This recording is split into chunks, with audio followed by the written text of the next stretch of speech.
Hello chaps, well it's Troy Francis here in Los Angeles, and what I want to talk about today, and this seems appropriate given the location, is the haves and the have-nots of dating, because it feels like, and with anecdotal and also some data-driven evidence as well, it seems to be the case that dating is becoming more and more polarized. And when we look at it from a male perspective, what that means is that crudely there are some guys who are getting a lot of success in dating, the haves, and then there are a lot of guys, or a larger number of guys at the bottom of the pyramid, who are getting no success at all in dating, the have-nots. Okay, and that gap between the haves and the have-nots seems to be getting more and more distinct with each passing year, and we've already rehearsed ad infinitum the reasons for this, but obviously social media,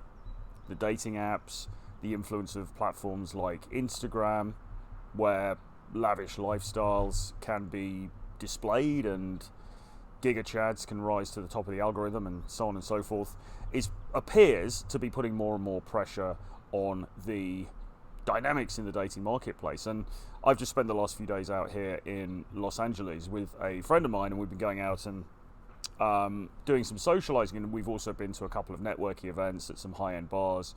And these are the kind of places where you will get, you know, A-list celebrities walking in. And actually we saw Kanye West actually coming into one venue where we were, and we saw some other very high-powered, highly influential people milling around, as well as just sort of ordinary Joes. And if you are on the outside of this and you're looking in and you feel that you are in, or you have reason to believe that you are in the lower tier, you are one of the have-nots as opposed to one of the haves, then obviously all of this stuff becomes increasingly frustrating and increasingly difficult to deal with, because it seems like you just can't cut a break, and it feels as though you're never going to be able to change up the status quo, because the people up here who are already rich in terms of dating, and maybe in terms of finance as well, but in terms of dating, metaphorically, they're already the rich, and they're getting richer, and the poor are getting poorer. Okay, is this the reality? Actually, is this actually what's happening out there, or is this just some sort of internet meme? Well, as I say, there is anecdotal evidence, and there's some data-driven evidence as well to suggest that actually, yes, indeed, this is happening. Certainly, dating is becoming more difficult. We've seen how many fewer men are losing their virginity now until a later age. It seems to be harder in general for the average dude to date and to mate successfully. I believe, though, and I know from the work that I do, that it is possible to transcend the boundaries of where you think you are in that hierarchy. Okay, there are things that you can do. There are changes that you can make. And one of the things that we need to factor in here is obviously activity. It's the amount of activity that you're actually putting in. Are you going out there and into the dating marketplace and being entrepreneurial? Are you going out there and actually trying to make things happen? You know, are you socializing? Are you talking to new women every day? Are you exchanging contact details with people you find attractive? Are you actually proactively going out there and trying to change your situation or not? And the huge gulf between the people who do that versus the people who don't is really evident. Really evident from the people that I speak to and the people that I work with. You know, the people in general, the guys who actually go out there proactively and try to make a difference in their own dating lives, those guys, lo and behold, I mean, I'm not saying they get a 100% hit rate or anything like that. Obviously there are rejections, obviously there are disappointments along the way, there are challenges, but by and large those guys are enjoying greater access than the guys who are just sitting around complaining. Okay, so yes, it does feel like there's this gulf between the haves and the have-nots. If you want to have any hope at all of traversing that gulf and getting to the other side, then you need to shape up in all areas. And coming to somewhere like Los Angeles, or going to high value locations in places like London or Miami or New York or Vegas or any big city across the globe, really, going to sort of high-end locations and observing the people there and observing how they act, the way that they dress, the way that they talk, their body language, their demeanor, all of these different things is very, very instructive.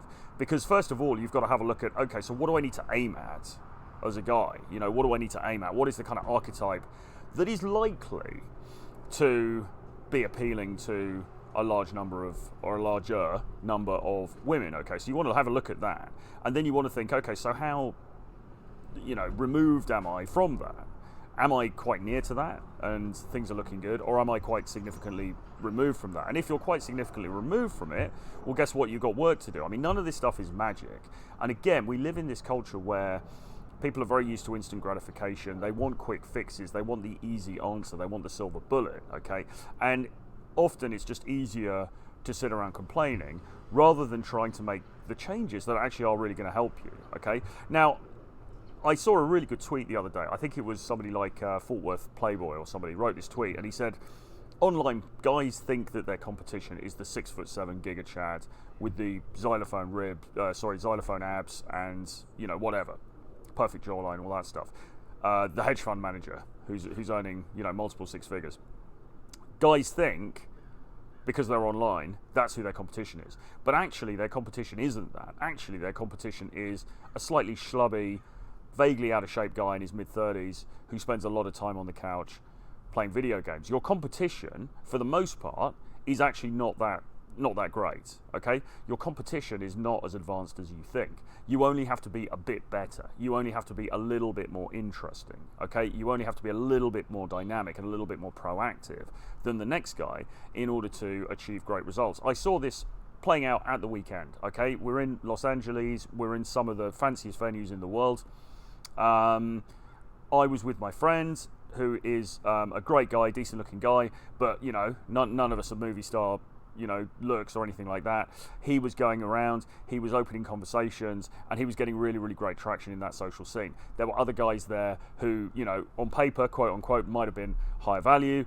They were not taking action and they weren't getting the results, okay? So all of life is a hustle, right? All of life is like a playing field. You've got to go out there, you've got to engage with the game, and you've got to play to the best of your ability. Now, the ammunition that you have at a baseline level may not be as high as other people. Well, life isn't fair. Guess what? What can you do?